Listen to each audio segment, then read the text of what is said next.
ceux qui aujourd'hui contestent, et il y en a, contestent les conclusions et les observations, les constats de ce rapport mapping, excusez-moi l'expression, roule pour Kigali.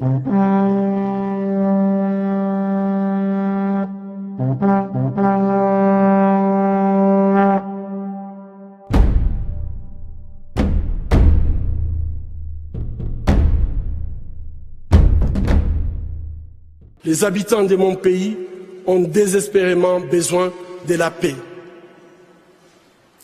Mais comment construire la paix sur des fausses communes? Comment construire la paix sans vérité ni réconciliation? Comment construire la paix sans justice ni réparation?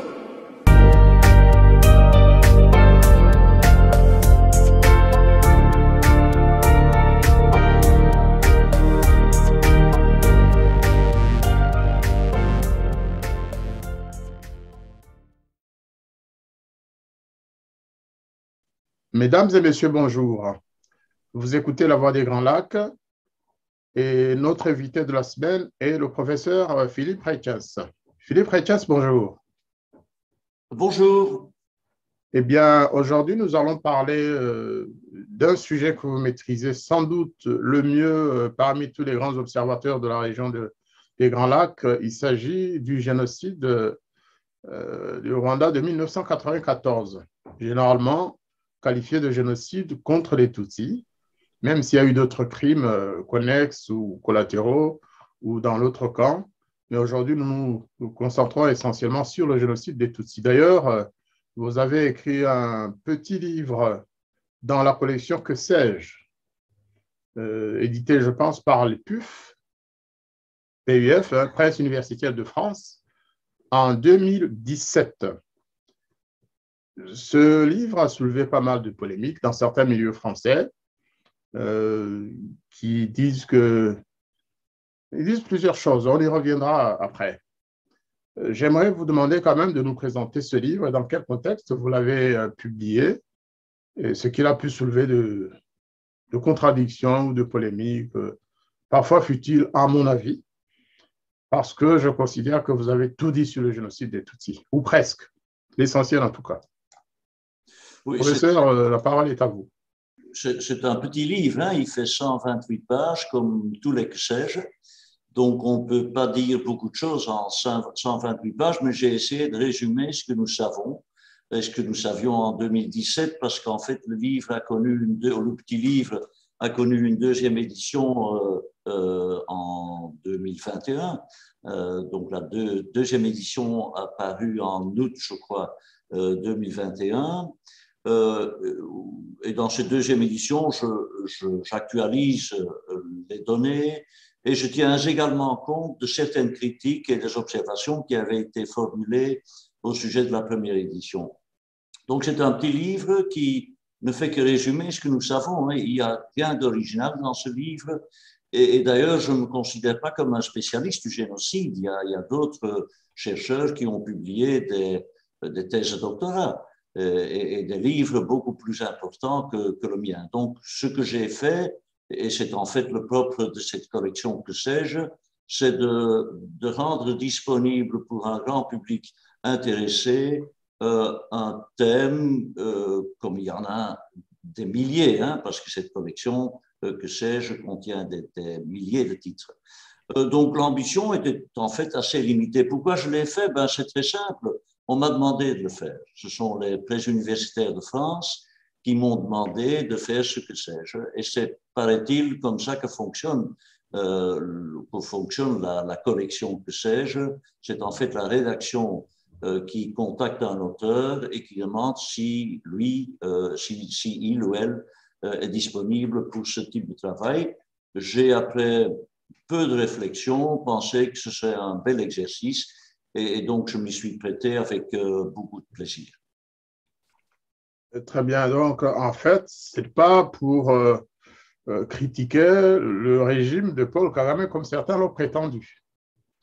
Ça, c'était certainement pas l'objectif du livre, même s'il y a dans le livre des points de critiques, aussi bien au sujet et beaucoup plus en réalité au sujet de l'Ancien Régime, qui a été défait par le Front patriotique rwandais en 1994, mais également au sujet d'autres acteurs comme le FPR, mais également la communauté internationale, et en particulier la France et la Belgique.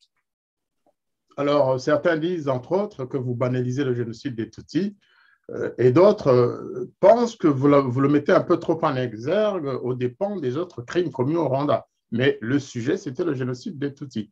Est-ce que, professeur, vous pensez que, quelque part, vous banalisez vraiment le génocide des Tutsis?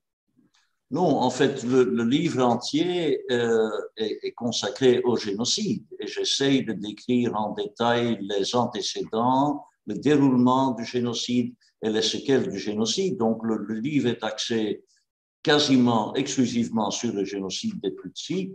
Et donc, je ne vois pas très bien comment on peut considérer un livre qui traite justement de l'extermination des Tutsis comme une minoration du sort terrible qui a été celui des Tutsis. Donc, c'est une critique que je n'accepte pas, mais elle est assez compréhensible dans le champ disons, franco-rwandais extrêmement polarisé en France. On est confronté en France et beaucoup plus que dans d'autres pays, y compris dans le mien, on est confronté à deux camps qui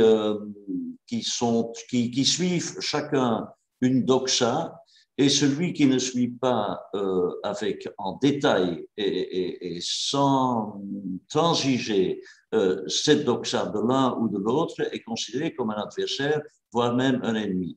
Et donc, il y a entre ces deux camps en France, il n'y a pas le moindre dialogue. Hein. Chacun se réunit dans sa chapelle et chacun, dans sa chapelle, prêche les convertis. Voilà deux autres points qui sont souvent soulevés par une sorte de collectif, d'ailleurs difficile à définir, hein, c'est que vous auriez escamoté l'histoire qui a précédé le génocide. Mais tel n'était pas l'objectif non plus de ce livre, et que vous dénaturez aussi, ou que vous transformez, ou que vous falsifiez les chiffres ou le nombre des victimes par rapport à la présentation gouvernementale du FPR. Est-ce que ces deux critiques auraient un sens quelque part? C'est un des points sur lesquels ce livre a suscité une certaine controverse. Ce n'est pas le seul thème d'ailleurs. Hein. Je dirais que sur 90% du livre, il n'y a pas de contestation. Et pour cause, puisque tous ces faits sont avérés, ont été étudiés pendant 25 ans, nous savons relativement bien aujourd'hui les antécédents, le déroulement et les conséquences du génocide. Mais il y a quelques thèmes, pas beaucoup, quelques thèmes qui ne font pas l'objet d'accords, je dirais, et je trouve ça parfaitement compréhensible. Hein. Je ne pense pas que si on publie un livre, qu'on doive s'attendre à ce que tout le monde soit d'accord avec ce que l'on écrit, surtout sur un thème aussi controversé et aussi dramatique d'ailleurs que le génocide des Tutsis au Rwanda. Vous évoquez un de ces thèmes sur lesquels il y a des accords, et il s'agit là du nombre de victimes Tutsis en 1994. Sur ce point-là, j'aimerais bien que ceux qui me critiquent me proposent un autre bilan qui soit plus fiable. On ne le fait pas. On conteste mon bilan, qui n'est d'ailleurs pas mon bilan, qui est basé sur des recherches qui ont été faites par d'autres. Il y a un consensus, je dirais, dans le monde académique, dans ceux qui ont fait des recherches sur le Rwanda, qui ont fait des recherches scientifiques sur le Rwanda, il y a un consensus sur le nombre de victimes Tutsis qui serait d'à peu près ou d'entre 1 demi-million et 600 000. C'est un chiffre, c'est un bilan terrible hein, quand on me reproche de sous-estimer le nombre de victimes. Je trouve ça assez dramatique puisque 500 à 600 000, c'est un chiffre énorme, c'est un bilan tout à fait dramatique. D'ailleurs, ça veut dire qu'à peu près 75% des Tutsis vivant au Rwanda en 1994 ont été exterminés pendant le génocide. 75%, c'est énorme. Hein, c'est la quasi disparition des Tutsis au Rwanda.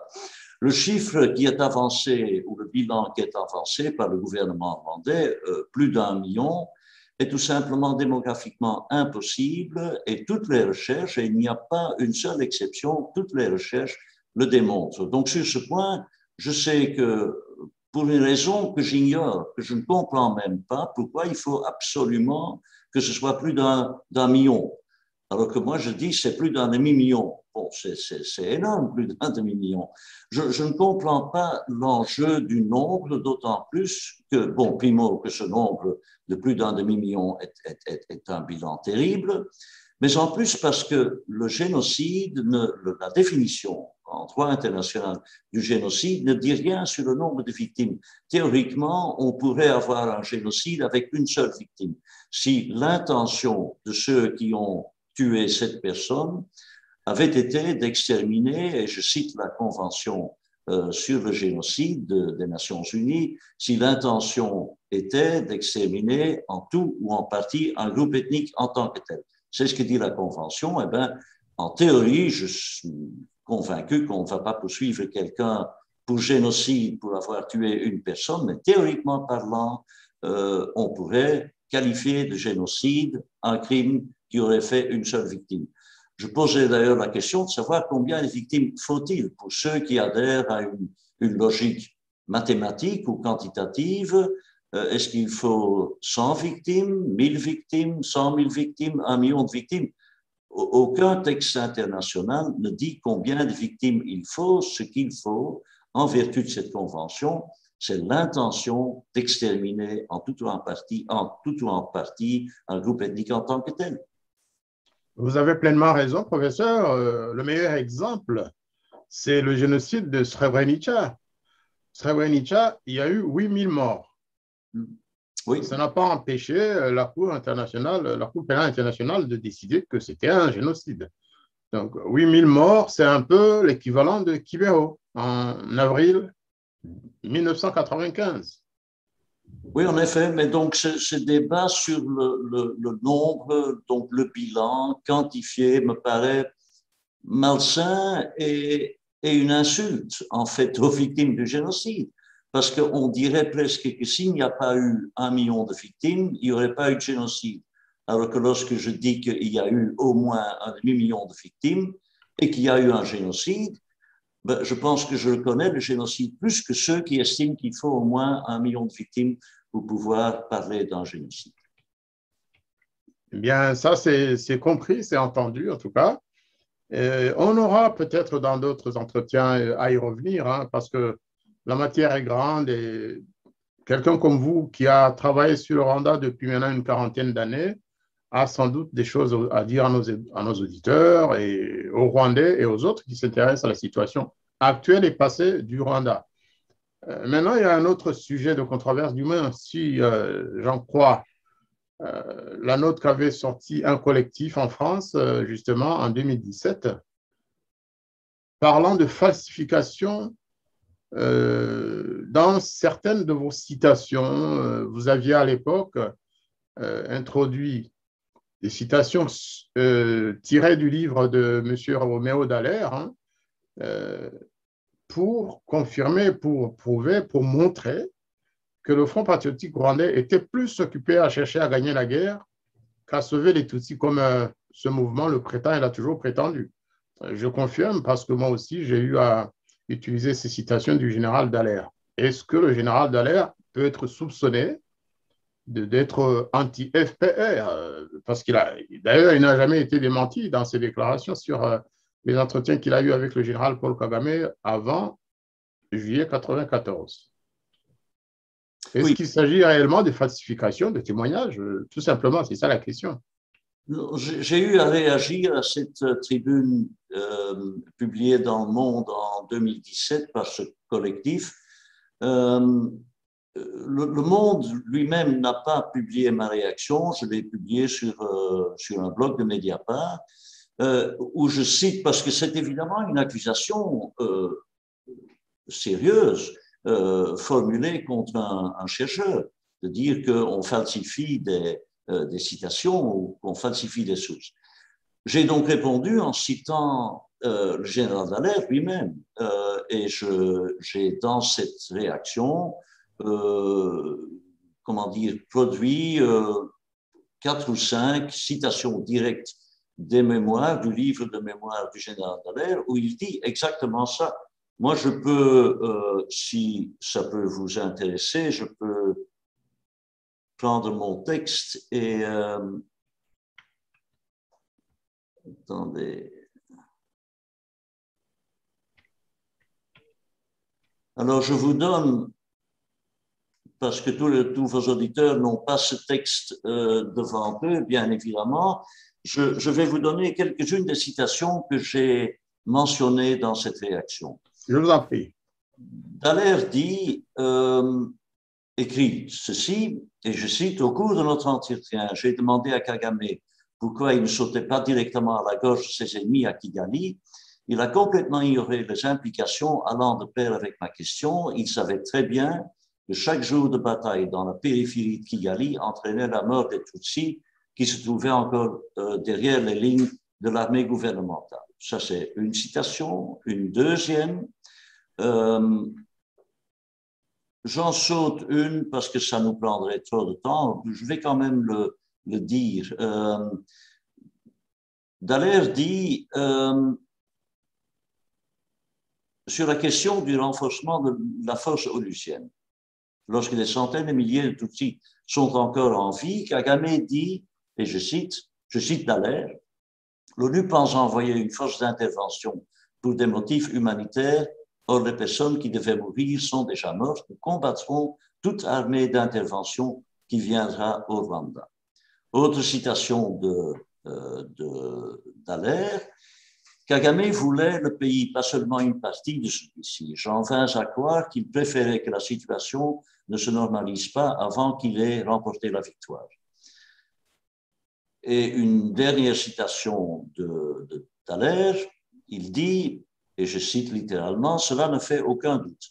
La responsabilité du génocide rwandais incombe exclusivement aux Rwandais qui l'ont planifié, commandé, supervisé et finalement dirigé, mais les morts rwandais peuvent aussi être attribués à Paul Kagame, ce génie militaire qui n'a pas accéléré sa campagne quand l'envergure du génocide fut manifeste et qui, en quelques occasions, m'a même entretenu avec candeur du prix que ses camarades Tutsis auraient peut-être à payer pour la cause. Voilà. Moi, je dis que tout cela se passe de commentaires et si quelqu'un falsifie l'histoire, ce n'est certainement pas moi.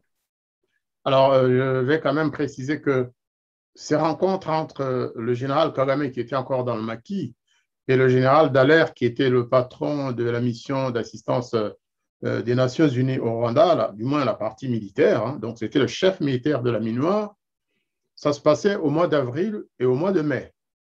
Donc en avril, Kagame dit que tous les Tutsis sont morts, donc que ça ne sert à rien d'envoyer une mission d'assistance ou alors de porter secours aux populations Tutsis qui se faisaient massacrer pendant cette période. Il faut attendre que tout se normalise quand il aura pris le pouvoir. Entre-temps, entre avril et juillet, des centaines de milliers sont morts peut-être. Oui. En plus de cet élément, quand même, il faut préciser que le général Dallaire a toujours été considéré comme un ami de Paul Kagame, qui n'a aucune raison de faire ce témoignage, ou en tout cas de faire un témoignage faux. Ce qu'il a dit, c'était spontané, c'était dans son livre, le premier livre qu'il a fait sur sa mission au Rwanda, intitulé « J'ai serré la main du diable ». Donc, si on doit en blâmer quelqu'un, ce serait le général Dallaire et non pas ceux qui citent des pages de son livre ou alors qui s'en servent comme rappel sur certains éléments oubliés par les soi-disant spécialistes, surtout en France. Oui, mais ceci montre également ce que je disais tout à l'heure au sujet de la doxa.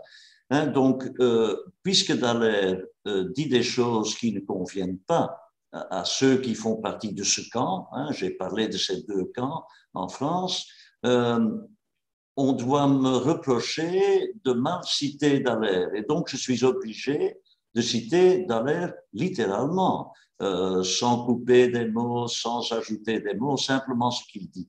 Et donc, ce qu'il dit est très clair. Quand on me reproche d'écrire que le FPR était plus intéressé par la victoire militaire que par le sort des Tutsis, Dallaire le dit explicitement. Et donc, je ne peux faire que citer Dallaire, ce que je fais. Tout à fait. Alors, professeur, je vais vous poser une question. Vous n'êtes pas obligé d'y répondre, hein. Ceci dit, vous êtes quand même un constitutionnaliste, vous êtes ancien expert auprès du tribunal pénal international pour le Rwanda. Vous êtes aussi professeur émérite aujourd'hui à l'université d'Anvers. Moi, je sais, et vous l'avez écrit ou dit quelque part, qu'en 2005, alors que vous étiez justement expert auprès du TPIR, vous avez démissionné pour protester contre l'impunité des membres du Front patriotique rwandais. Je pense que le procureur, Mme Carla Del Ponte, a dû aussi préciser à un moment donné que les gens du FPR devraient être poursuivis pour les crimes qu'ils avaient commis pendant la période du génocide, pendant en tout cas 1994. Oui. Vous pouvez expliquer la raison profonde de votre démission du rôle d'expert auprès du TPIR? Oui, j'ai travaillé pendant une dizaine d'années en très étroite collaboration avec le bureau de procureur du TPIR. En d'autres termes, j'aidais avec d'autres, avec Alison Desforges, avec André Guichawa, avec bien d'autres, nous aidions le bureau du procureur à construire, compléter des dossiers pour pouvoir poursuivre des suspects du génocide. Je précise bien du génocide des Tutsis, je ne parle pas des suspects du FPR. Donc, nous avons travaillé, moi-même, y compris, nous avons travaillé pendant une bonne dizaine d'années avec les membres du bureau du procureur. Madame Del Ponte, comme vous le savez, a été remplacée en 2003 par Hassan Diallo comme procureur du TPIR. Lorsque j'ai rencontré Diallo à Arusha, je pense que c'était en septembre 2003, je n'en suis plus certain. Je lui ai posé la question de savoir, est-ce que vous allez, comme Mme Del Ponte avait l'intention de le faire, est-ce que vous allez poursuivre des suspects du FPR? Il m'a dit qu'il était, en anglais, I'm reviewing the evidence and I'll make a determination when the time has come. Je suis en train de voir les éléments du dossier et je prendrai une décision le moment venu. Je lui ai reposé cette question à plusieurs reprises et il m'a toujours donné la même réponse. Et en janvier 2005, si mes souvenirs sont bons, il était devenu clair pour moi, d'autant plus que le TPR devait fermer ses portes, qui avait une stratégie de fin de mandat en cours et que je voyais très bien que Diallo n'allait pas poursuivre, ce qu'il avait d'ailleurs confirmé au Conseil de sécurité de l'ONU, qui n'allait pas poursuivre les suspects du FPR. J'ai alors écrit une lettre à Diallo pour lui dire que je cesserais ma coopération avec le bureau de procureur aussi longtemps que au moins un suspect du FPR ne serait pas mis en accusation. Cela n'a pas été fait et le TPR a été, malgré toutes les bonnes choses que le TPR a fait, mais c'est devenu un exemple tragique de ce qu'on appelle la justice des vainqueurs. Ce sont seulement les vaincus qui ont été poursuivis, pas les vainqueurs. Or, les données recueillies par le bureau du procureur du TPIR sur les crimes commis par la FPR montrent très bien que ces crimes tombent bien dans le mandat octroyé par l'ONU au TPIR. Donc le TPIR ou le procureur du TPIR aurait dû poursuivre des suspects du FPR. Je signale que nous avons, et je parle d'Alison Desforges et de moi-même, nous avons été, une fois de plus en 2003, nous avons rencontré des membres du bureau du procureur, mais qui constituaient une équipe enquête spéciale, qu'on appelait enquête spéciale, qui étaient les enquêtes au sujet du FPR. Nous avons parcouru avec eux des dizaines de dossiers et il y avait une quarantaine de dossiers de massacres commis par le FPR dont certains étaient prêts pour être poursuivis. Or, parce que M. Diallo ne l'a pas voulu, cela n'a jamais été fait. Vous pensez que c'est vraiment M. Diallo qui ne l'a pas voulu ou alors derrière, il y avait des puissances qui l'empêchaient de vouloir les poursuivre? Bon, on peut penser cela, d'autant plus que Caladel Ponte a été remplacé par Diallo, notamment, pas exclusivement, mais notamment parce qu'elle comptait poursuivre des suspects du FPR, ça c'est clair. Et donc Diallo savait très bien que s'il en faisait de même, il risquait sa fonction, sa position. Je pense qu'il y a plus. Je pense que Diallo ne voulait pas lui-même, sans aucune pression externe, ne voulait pas lui-même entamer des poursuites contre les suspects du FPR, notamment parce qu'il avait très bien connu un ancien président de la Cour suprême du Rwanda, Jean Mutsinzi, qui avait été actif à Banjul, donc en Gambie, dont est ressortissant M. Diallo. Je pense qu'il y a également des liens d'amitié qui ont empêché Diallo d'assumer sa fonction de façon correcte. En effet, Jean Mutsinzi avait séjourné en Bangui pendant plusieurs années en tant que représentant de la Commission africaine des droits de l'homme, secrétaire général, je pense. Jean Mutsinzi, c'est quelqu'un que j'ai connu et j'ai eu quelques contacts avec lui. À Addis Abeba, on était proches. Hein? Et effectivement, à l'époque, M. Diallo était ministre de la Justice. Et ministre de la Justice dans un pays comme la Gambie ou comme le Rwanda, face au secrétaire général de la Commission africaine des droits de l'homme, il y a des rapports parfois intimes, parfois voilà, c'est ce qui a dû se passer effectivement et Mutsinzi a gagné la partie, tout simplement. Je pense que ce n'est pas seulement Diallo qui a été victime de ce phénomène. Hein. Il y a des gens qui, aujourd'hui encore, prennent la défense du FPR, qui ont connu des responsables du FPR, qui ont été leurs amis et qui ne peuvent pas, et je pense honnêtement qu'ils ne peuvent pas s'imaginer que ces gens, des amis, des gens élégants, charmants, etc., pouvaient être coupables de crimes contre l'humanité. Je pense qu'il y a eu, parmi certains, du moins, cette conviction profonde que c'était impossible. C'était the good guys, comme disaient les anglophones. Hein? C'était the good guys, les gens du FPR. Nous y reviendrons peut-être dans d'autres chapitres sur le dossier rwandais, le dossier du génocide et d'autres dossiers, hein, parce qu'il y a tellement de choses à dire. Nous ne sommes pas là une fois encore pour critiquer le gouvernement de Kigali, ce n'est pas le rôle du professeur Aikens, mais nous sommes là pour aborder les questions de manière objective et de manière, si possible, scientifique, hein, selon des faits historiques avérés ou alors des hypothèses qu'on peut avoir le droit de mettre en avant. Mais je pense que d'ailleurs, sur ce point-là, ce n'est pas seulement une question de vérité, c'est également une question de justice hein, et en fin de compte de réconciliation. Les crimes commis par les FPR avant, pendant et après le génocide sont tout simplement incontestables. Ces données sont incontournables et ceux qui prétendent que le FPR n'a pas commis de crimes réprimés en vertu du droit international humanitaire. Je ne parle pas d'un assassinat individuel, je parle ici de crimes contre l'humanité, de crimes de guerre, peut-être même, et il faudrait l'établir de façon plus claire parce que là l'intention joue un rôle crucial, peut-être même des crimes de génocide.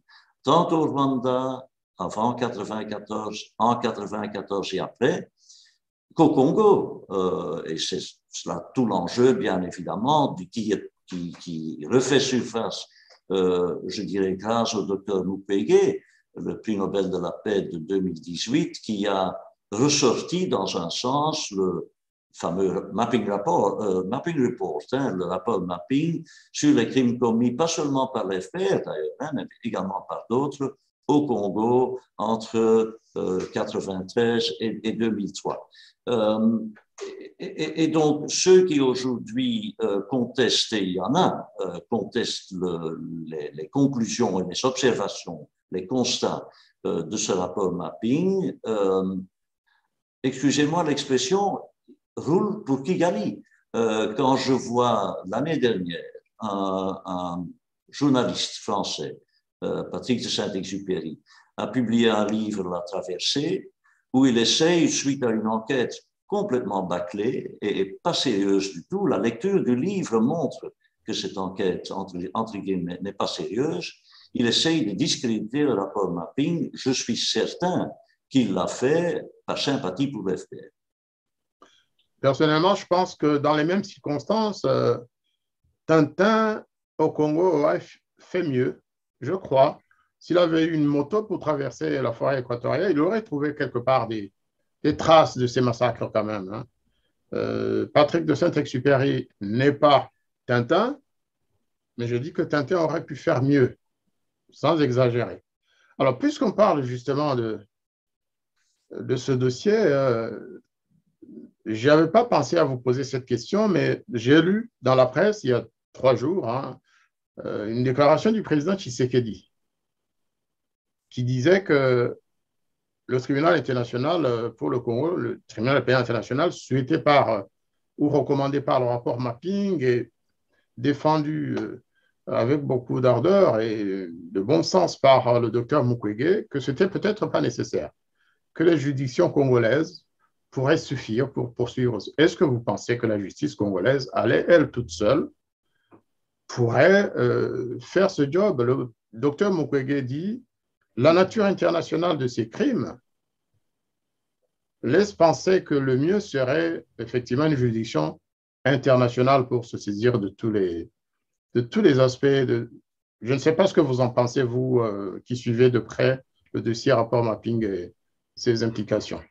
Il y a 3 possibilités. Hein. D'ailleurs, le rapport Mapping en parle. Il y a 3 possibilités. Soit, comme vous l'avez dit et comme Tshisekedi semble l'avoir suggéré, les juridictions congolaises sont compétentes. Hein. Les crimes ont été commis au Congo et donc, du point de vue de la compétence territoriale, les juridictions pénales congolaises ordinaires sont compétentes. Point de vue compétence temporelle, ces crimes ne sont pas sont imprescriptibles. Donc, ils peuvent toujours être poursuivis. Donc, théoriquement, les juridictions congolaises pourraient le faire. Je vais tout de suite dire quelque chose sur l'aspect concret de cette chose. La deuxième possibilité, suggérée par le rapport Mapping, c'est des tribunaux mixtes. Ce sont des juridictions qui seraient nationales, qui seraient congolaises, mais qui seraient complétées par une composante internationale. On a fait cette expérience dans d'autres pays, au Sierra Leone et au Timor-Leste, par exemple. Donc, ça, c'est une deuxième possibilité. La troisième possibilité, c'est évidemment, et certains l'appellent de leur feu, c'est la mise en place d'un tribunal pénal international pour le Congo, comme on en a mis en place pour le Rwanda et pour l'ex-Yougoslavie. Bon, sur ces 3 possibilités, bon, la première, les juridictions congolaises, poursuivre les crimes relevés dans le rapport Mapping, ça requiert une opération logistique énorme. Il faut un bureau du procureur qui est bien équipé, qui a suffisamment d'enquêteurs, qui a suffisamment de magistrats, instructeurs et qui, par la suite, vont effectuer la poursuite devant une juridiction. Donc, ça requiert une logistique et des moyens qui sont tout à fait considérables et qui, aujourd'hui, me paraît-il, ne sont pas à la disposition de la justice congolaise. Si le président de la République, Félix Tshisekedi, et son gouvernement, avec une aide internationale, éventuellement, je parle d'une aide internationale en finance et peut-être en expertise, voulait mettre le paquet, il pourrait le faire, et je pense que la justice congolaise, si elle était suffisamment renforcée, serait capable de s'occuper de ce dossier. J'oublie pour un instant la deuxième possibilité, tribunal pénal international, où je vais quand même l'aborder en 2 mots. Le tribunal pénal international pour le Congo ne verra, je pense, pas le jour.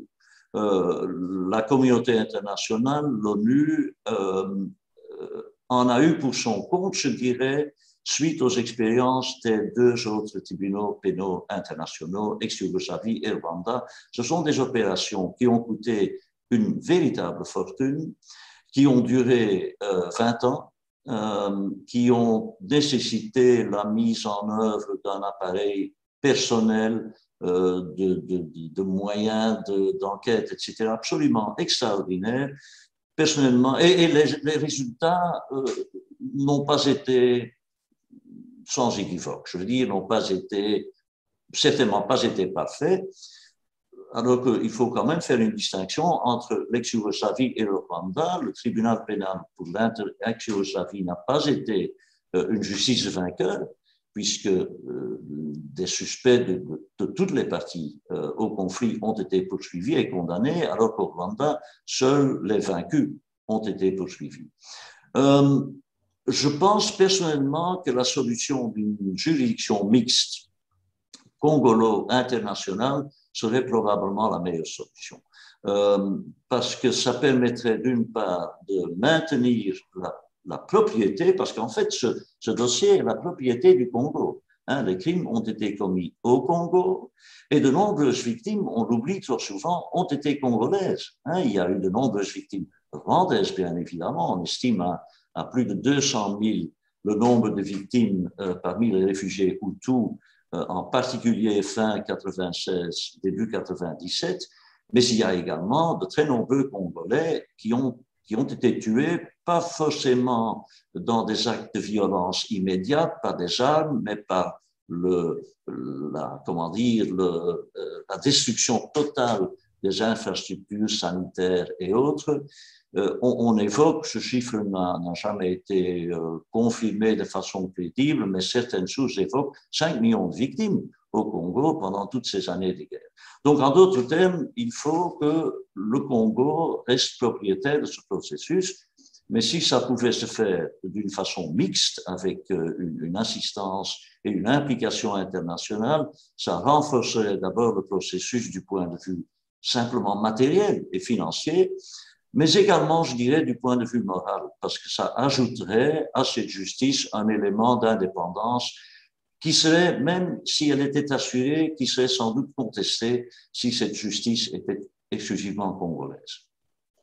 Je vous remercie beaucoup, professeur. Je conclurai en vous écoutant qu'il s'agit plus d'une question de volonté politique de la communauté internationale, en fait, parce que lorsqu'il s'agit d'autres crimes commis ailleurs, comme le génocide contre les Yézidis, plusieurs États n'hésitent pas aujourd'hui à poursuivre les personnes soupçonnées de l'avoir commis ou d'y avoir participé, comme l'Allemagne qui vient de juger deux personnalités syriennes pour génocide contre les Yézidis. Donc, il suffirait que la communauté internationale le désire pour faire au moins le minimum.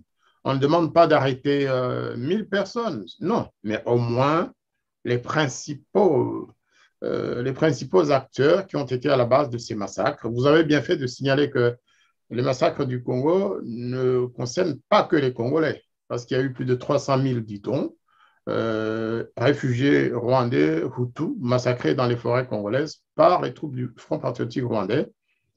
Donc, patientons, voyons un peu se poursuivre le débat intercongolais sur cette question entre le camp de ceux qui penchent pour le tribunal international, comme le docteur Mukwege, et ceux qui, avec le réalisme politique qui est le leur, eh bien, comme le président Tshisekedi, on verra. Peut-être que ça va évoluer vers une solution consensuelle pour en tout cas que la justice soit préservée. Tout à fait. Je pense d'ailleurs qu'il y a, et là je pense que c'est grâce au docteur Mukwege, qui a, parce qu'en fait, le rapport mapping date de 2010. Et il est resté dans un tiroir pendant 8 ans, et ce n'est qu'en 2018 que le docteur Mukwege l'a évoqué lors de son discours d'acceptation du prix Nobel de la paix à Oslo. Depuis lors, un chemin important a été franchi, ou un pas important a été franchi. Il y a tant au Congo qu'au niveau de la communauté internationale, il y a aujourd'hui je ne dis pas que cette justice va se mettre en place, mais cette volonté de la mettre en place, juste l'acceptation de cette idée me semble être largement répandue aujourd'hui. J'ajoute d'ailleurs parce que j'ai oublié de le mentionner parmi les possibilités. Il y a une possibilité qu'on peut mettre, et j'y pense parce que vous évoquez l'Allemagne lorsqu'il s'agit du Moyen-Orient. Les pays tiers, et la France, la Belgique, l'Allemagne, tous les pays tiers, en vertu du principe de la compétence universelle, ont évidemment le droit, devant leur propre juridiction nationale, de poursuivre des suspects de crimes ou d'infractions du droit international humanitaire où que ces crimes aient été commis. Donc, la France, puisque c'est là que vous êtes, la France pourrait, elle l'a fait d'ailleurs, au sujet de suspects du génocide, qui ont été poursuivis devant la Cour d'assises de Paris en vertu de cette compétence universelle. La France pourrait poursuivre des suspects des suspects de crimes commis au Congo et relevés dans le rapport mapping. Tout à fait. En fait, la justice française est ouverte à cela, mais ce qu'on nous oppose toujours, nous, en tant que famille des victimes, c'est qu'on doit présenter les auteurs présumés ou soupçonnés de ces crimes qui se trouveraient en France. C'est la seule barrière, c'est-à-dire la compétence territoriale, en fait. Oui. Si les personnes présumées auteurs de ces crimes ne se trouvent pas en France, la justice française est bloquée. Donc, la compétence universelle a aussi ses limites. Rappelez-vous ce qui s'est passé en Espagne concernant toujours les crimes du FPR, ça a toujours été ça. La compétence universelle, en Belgique aussi. Oui, oui. La compétence universelle se trouvait devant le mur. C'est en effet une limitation qu'on a d'ailleurs en Belgique et en Espagne introduit après le vote de la loi qui avait initialement prévu la compétence universelle, tout simplement parce qu'on voyait qu'on avait ouvert une boîte à Pandore. On craignait qu'on allait poursuivre des généraux américains ou israéliens pour des crimes commis en Palestine, ces choses-là. Mais ça veut dire quand même ceci, c'est que pour ces suspects qui sauraient qu'une instruction est en cours, qui ne pourraient par exemple plus visiter la France, ni visiter la Belgique, ni visiter l'Allemagne.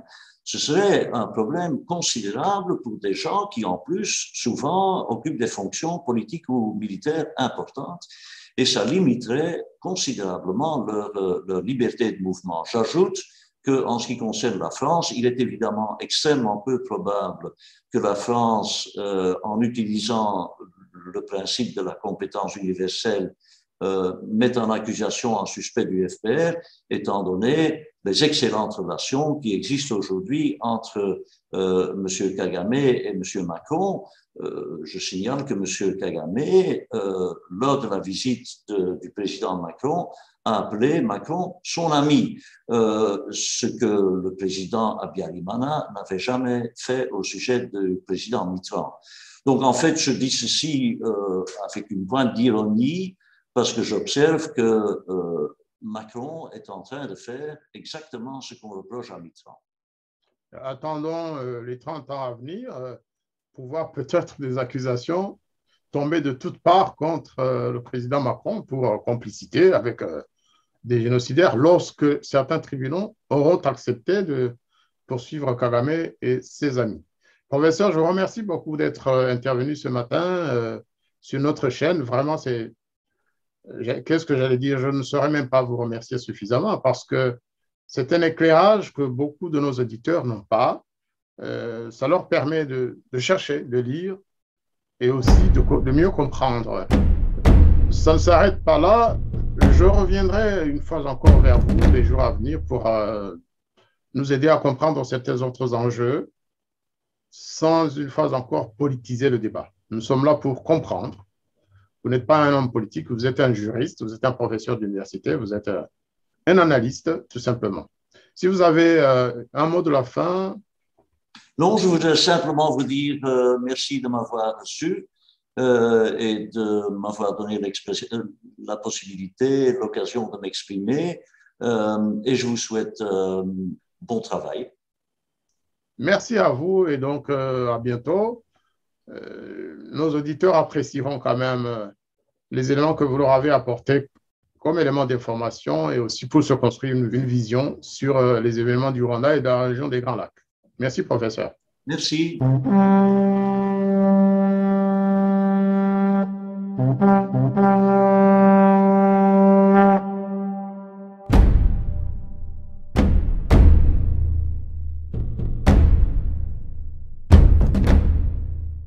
Les habitants de mon pays ont désespérément besoin de la paix. Mais comment construire la paix sur des fausses communes? Comment construire la paix sans vérité ni réconciliation? Comment construire la paix sans justice ni réparation?